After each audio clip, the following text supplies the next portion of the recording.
السلام علیکم دوستو، ناول سائیاں رائٹر بسما بھٹی پیشے خدمت ہے۔ ہم آپ کے لیے اچھے اور بہترین رائٹرز کے بہترین ناولز پیش کرتے ہیں۔ اب آپ پر منحصر ہے کہ ہماری محبت کا جواب کس طرح دیتے ہیں۔ آپ کے کومنٹس کا انتظار رہے گا۔ آئیے ناول سٹارٹ کرتے ہیں۔ ناول سائیاں قسط نمبر 8۔ زمر میری بات سنو یار۔ جھٹکے سے دروازہ کھول کر وہ اندر آیا تھا، مگر زمر اس سے فاصلہ بناتی کھڑکی کے پاس چلی گئی تھی۔ یار ایک دفعہ میری بات تو سنو، مجھ سے ایسا رویہ نہیں اپنا سکتی۔ وہ غصے سے بولتا اس کے پیچھے آیا اور اس کا بازو پکڑ کر اپنی طرف گھما دیا۔ وہ اس کی گرفت سے خود کو کیسے نکال سکتی تھی؟ اپنے چہرے پر وہ سنجیدگی لانا چاہ رہی تھی، مگر تکلیف جو دل میں تھی وہ چھپنے میں ناکام ہو رہی تھی۔ محبت سے دور جانے کا درد آنکھوں کی زبان بن گیا تھا۔ اچانک قسمت کے کھیل سے ایک پل میں محرم بدل گیا تھا۔ عشق کے ٹکڑے ٹکڑے ہونے کو تیار تھے۔ کتنی شفاف تھی دنیا جو اس کے دل اور محبت کے پیچھے ہی پڑ گئی تھی، جسے راس نہیں تھی کسی کی خوشیاں۔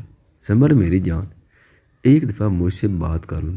اس کے ہاتھوں کو اپنے ہاتھوں میں لیتے منت کرنے کے انداز میں کہا، کیا بات کروں میں سائیں، میری قسمت کا فیصلہ کر تو دیا ہے شاہ حویلی کے سرداروں نے۔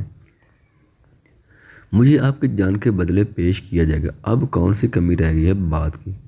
آنسو پر بند باندھنے کی ناکام کوشش کرتے کہا۔ کوشش کر رہی تھی کہ اس کا لہجہ نم نہ ہو، مگر ایسا نہیں ہو رہا تھا۔ میں کسی پنچایت کسی اصول کو نہیں مانتا، میں تمہیں کسی اور کا ہونے نہیں دوں گا۔ اس کے ہاتھ پر دباؤ دیتے کہا، سائیں کس بات کی زید لگا رہے ہیں؟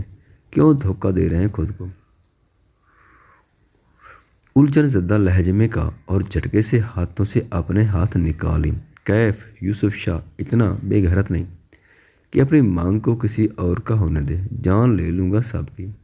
شدت پسندی سے جواب دیا۔ نہیں برداشت ہو رہا تھا زمر کا ایسے بے پرواہ ہونا، ایسے رونا، اسے اذیت میں رہنا۔ نہیں مان لے کہ مجھے اب وہ نہیں۔ چپ۔ اس کی بات پوری ہونے سے پہلے کیف نے اس کے بازو سے پکڑ کر اپنے قریب کرتے دانتوں کا پیس کر کہا۔ اس کی آنکھیں غضب کی شعلے برسا رہی تھیں، ماتھے کی رگیں پھول گئی تھیں۔ زمر اس کی پکڑ پر مچل کر رہ گئی۔ ایسے لگ رہا تھا کہ انگلیاں ماس کے اندر گھسا دے گا۔ یہی تو مسئلہ تھا کیف کا، جس کی گرفت بہت مضبوط تھی۔ اس کی سخت پکڑ اور سرخ آنکھوں سے اس کا دل بھر آیا۔ آنسو رفتار سے بہنے لگے۔ اب بس ہو گئی تھی۔ وہ بے سختہ اس کے سینے پر سر رکھ گئی اور پھوٹ پھوٹ کر رو دی۔ کیف نے اس کے گرد بازو کر دیے اور خود میں بھینچ لیا۔ اس وقت دل کر رہا تھا کسی قیمتی متاح کی طرح اسے سنبھال کر رکھے، اسے دنیا کی نظروں سے اوجھل کر دے۔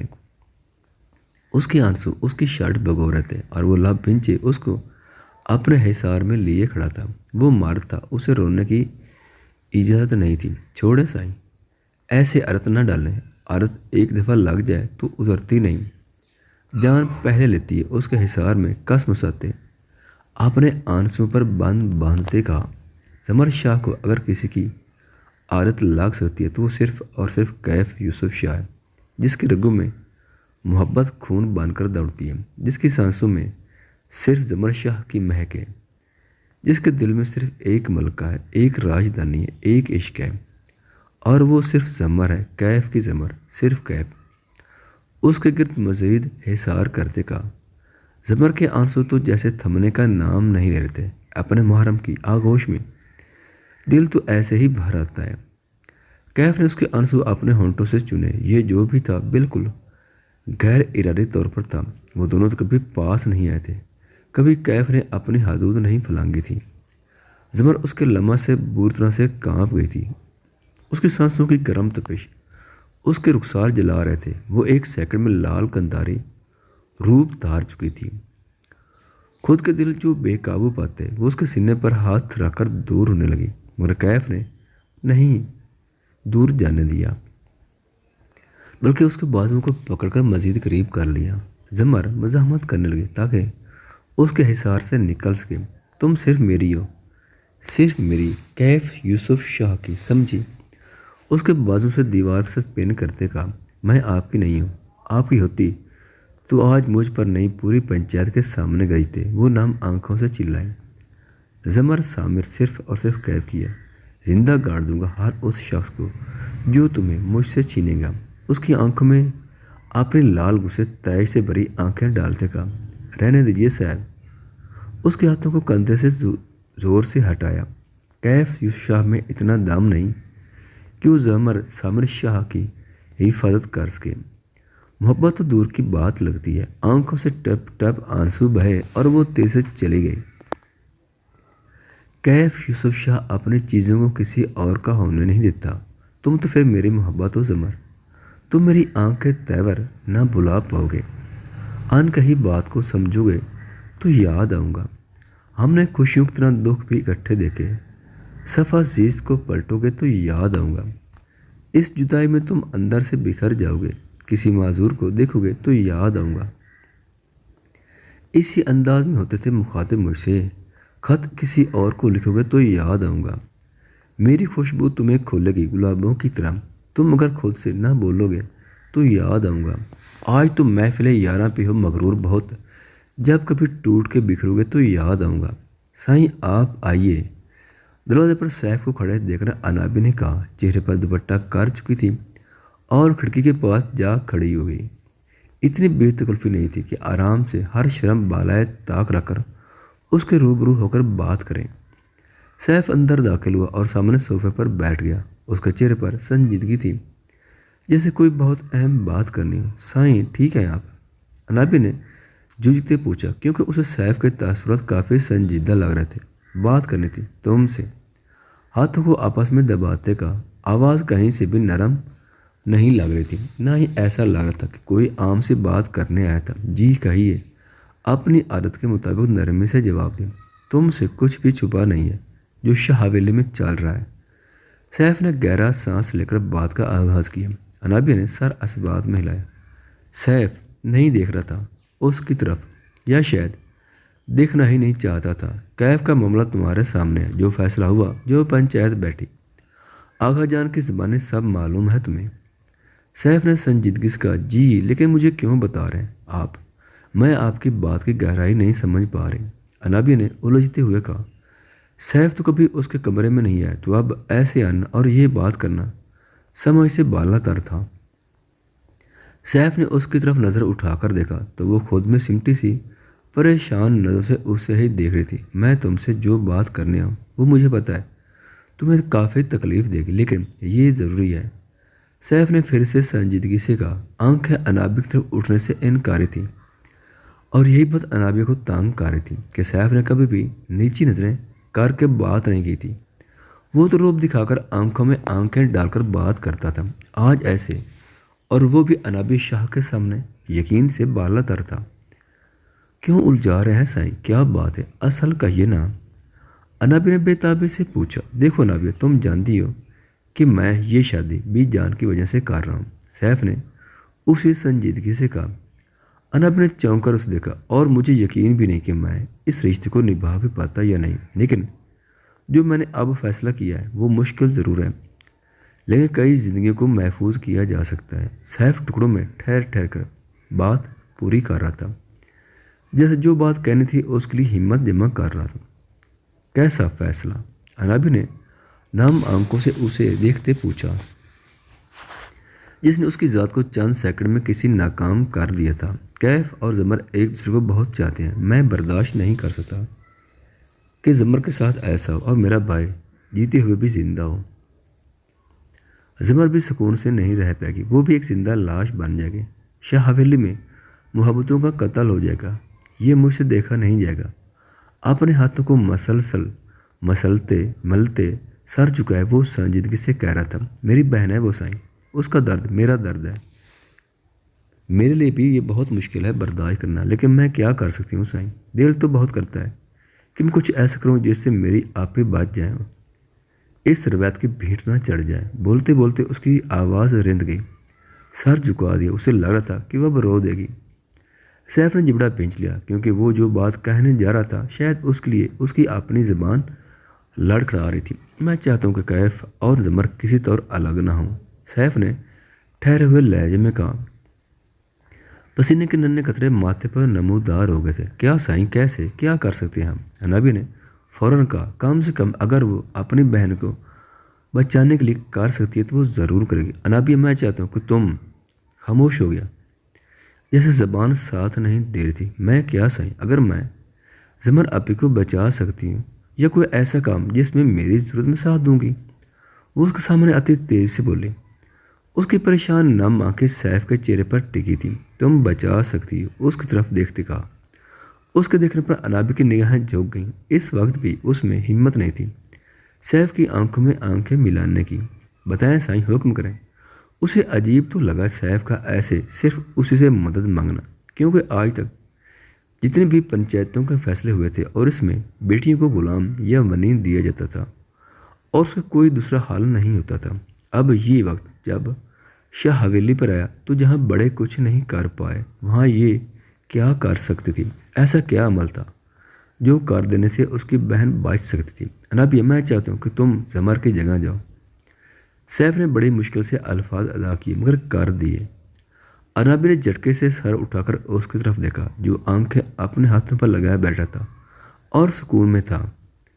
انابی تو ایسے جیسے پوری حویلی کی چھت اس کے سر پر گر گئی ہو۔ جو دھماکہ ابھی سیف نے کیا تھا وہ اس کی سماعت میں بم کی طرح لگا تھا۔ اسے یقین نہیں آیا تھا کہ سیف نے ابھی اسے کیا کہا۔ سائیں، یہ کیا کہہ رہے ہیں آپ؟ تیز دھڑکن کے ساتھ اس کی آواز بھی لڑکھڑا گئی تھی۔ میں جانتا ہوں انابیہ، جو میں کہہ رہا ہوں وہ بالکل بھی آسان نہیں، نہ ہی ایسا مناسب ہے۔ ہمارے لیے تو بھی اتنی ہی اہم ہو جتنی زمر۔ لیکن انابیہ اس کو سمجھاتے ہوئے دیکھا جو بے یقینی حیرانی سے سیف کو دیکھ رہی تھی۔ چہرے پر ہنوز دوپٹے کا پلو دیکھ رکھا تھا۔ وہ اٹھ کر اس کے مقابل آیا۔ انابیہ شاکڑ نظروں سے اسے دیکھ رہی تھی۔ زمر اور کیف ایک دوسرے سے بہت محبت کرتے ہیں، کم سے کم میرے میں اتنی ہمت نہیں کہ میں اپنے بھائی کو اجڑنے دوں۔ میں تو اس کے بدلے میں اپنی جان کی قربانی پیش کر دیتا، لیکن شاہ جی بھی جان ایسا برداشت نہیں کر پائیں گے، اور اس کے علاوہ حال بھی نہیں کہ ہم شاہ حویلی کی بیٹی دیں انہیں۔ ہمیں یہ کرنا ہوگا۔ انابیہ، سیف نے اس کا ہاتھ اپنے ہاتھ میں لیا۔ اسے اس وقت یہ راستہ بہتر لگ رہا تھا۔ اپنا بھائی اور اس کی محبت نظر آ رہی تھی۔ پنچایت کے فیصلے میں زمر کی قربانی نظر آ رہی تھی اور اسے یہ نظر آ رہا تھا کہ کیف زمر کو بچانے کے لیے ہر قیمت لگا دے گا، ہر وہ چیز کرے گا جس سے وہ زمر کو ایسی سزا نہ ہونے دے۔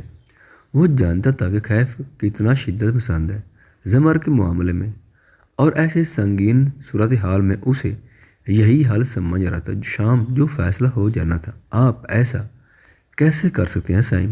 میں آپ کی جگہ خدا را مجھے مار دیں، مگر ایسا نہ کریں۔ میں صرف آپ کی ہوں، میں نہیں آپ کے علاوہ۔ وہ اس کے ہاتھوں پر اپنا دوسرا ہاتھ رکھتے بولی، آواز نم آلود تھی، آنسو چھم چھم آنکھوں سے بہہ رہے تھے۔ نقاب اب چہرے پر نہیں رہا تھا۔ وہ کتنی زیادہ حسین ہے۔ ایک دفعہ پھر سیف یوسف شاہ کو یقین ہوا تھا۔ سیف کا بے حد دکھ ہوا اس کی حالت پر، لیکن اس کے دل میں محبت کے پھول اب بھی نہیں کھلے تھے۔ اس کے حسن سے متاثر ہوا تھا اور یہ زندگی گزارنے کے لیے کافی نہیں تھا۔ کرنا پڑے گا انابیہ، پلیز پلیز مان جاؤ، میرا بھائی بکھر جائے گا اگر زمر کے ساتھ یہ ہوا تو۔ سیف نے اس کے ہاتھوں پر دباؤ دے کر کہا، میرا کیا سائیں، میں کیسے آپ کے بنا کسی اور؟ نہیں سائیں، میری جان لے لیں، مگر یہ نہ کہیں۔ وہ روتے ہوئے نفی کرتے ہوئے بولی، کرنا پڑے گا۔ کیا تم نہیں چاہتی کہ تمہاری بہن بچ جائے، یا پھر تم شاہ حویلی میں محبتوں کی موت دیکھنا چاہتی ہو؟ یا یہ کہہ دوں کہ تمہیں فرق نہیں پڑے گا جب بھی جان زمر کی وجہ سے درد میں آئے گی اور کیف کی زندہ لاش پر ماتم کناں ہوں گی؟ سیف نے اسے ایک قسم کا بلیک میل کیا تھا جذباتی طور پر، جو سچ میں کام کیا تھا۔ سائیں جان لے لیں، پر یہ نہ کہیے میں اپنی آپی کو بھی اس حال میں نہیں دیکھ سکتی، لیکن میں خود کیسے؟ ساری زندگی صرف آپ کا سوچا ہے، میں کیسے کسی اور کی ہو جاؤں، اور وہ بھی بنی یا غلام ہو کر؟ اس کی کامتی آواز اس کے روح کے چھلنی ہونے کی گواہ تھی۔ بری طرح سے تڑپا دیا تھا سیف نے۔ تم مان جاؤ پلیز، میں تمہیں بچانے ہوگا، تم دیکھنا میں بچا لوں گا۔ شاہ حویلی کی بیٹی ہو، میں تمہیں جلد بچا لوں گا وہاں سے۔ اس کے سامنے منت کے سے انداز میں کہا۔ اس وقت اسے صرف بھائی جو نظر آ رہا تھا اور اس کی تکلیف۔ سائیں روتے ہوئے نفی میں سارے لایا، نہیں تمہیں میری قسم انابیہ، مجھ سے اس محبت کی قسم جو تم مجھ سے کرتی ہو۔ اس کے سامنے ہاتھوں کو جوڑتے سیف یوسف نے وہ پتا پھینکا تھا جس نے انابیہ کی سوچ اور زبان پر قفل لگا دیے تھے۔ سوچنے سمجھنے کی صلاحیت حذف کر لی تھی، اس کی محبت پر سوال کر دیا تھا۔ صحیح کہتے ہیں کہ زندگی میں ایک شخص آپ کو بہت عزیز ہوتا ہے جس کے ہاتھ آپ کے جذبات کی کنجی ہوتی ہے۔ جب چاہتا ہے ہنسا دیتا ہے، جب چاہتا ہے رلا دیتا ہے، جب چاہتا ہے ساتھ کھڑا ملتا ہے اور جب چاہتا ہے دور ہو جاتا ہے، چھوڑ جاتا ہے۔ صحیح مجھے قبول ہے۔ ڈوبتے دل کے ساتھ اس کی دی گئی قسم کی لاج رکھی۔ اس قسم نے اس کے گھٹنے ٹکوا دیے تھے۔ شکریہ انابیہ، تم نے میری بات کو سمجھا۔ میں تمہیں جلدی نکالوں گا وہاں سے، پریشان نہ ہونا۔ اس کے ہاتھوں پر ایک بار پھر دباؤ دیتے کہا اور تیزی سے کمرے سے نکل گیا۔ انابیہ زمین پر ڈھہ سکی، آنکھیں اب آنسو نہیں نکال رہی تھی، بالکل منجمد ہو گئی تھی، یہ سوچ کر کہ سیف کے پاس اتنا جگرا کیسے آ گیا کہ انابیہ کو بے مول کر دیا۔ سائیں آپ نے تو میرے عشق کا جنازہ نکال دیا۔ خود سے مخاطب ہو کر کہا۔ اب اور راستہ نہیں تھا، اسے بھولے گا نہیں کہ سیف کی خاطر محبت اور عزت کا سودا کیا تھا۔ نئے موانی سمجھ آ گئے تھے، ڈر کے مجھے سبھی کو پگڑی کے لالے تھے اور سر کے مجھے تو خواب توڑ دیے میرے، خیر اچھا کیا تمہارا جی تو برا خالی کر کے مجھے۔ کسی نے ساتھ نبھانے سے معذرت کر لی، کسی نے دے دیے نقشے نئے سفر کے مجھے۔ یہ لوگ مجھ کو سکھاتے ہیں شعر کیا شے ہے، یہ لوگ رستے بناتے ہیں میرے گھر کے مجھے۔ بس ایک نظر سے میں نظروں میں آ گیا آسن، بس ایک شخص نے دیکھا تھا آنکھ بھر کے مجھے۔ تمہارا دماغ ٹھیک ہے بی جان؟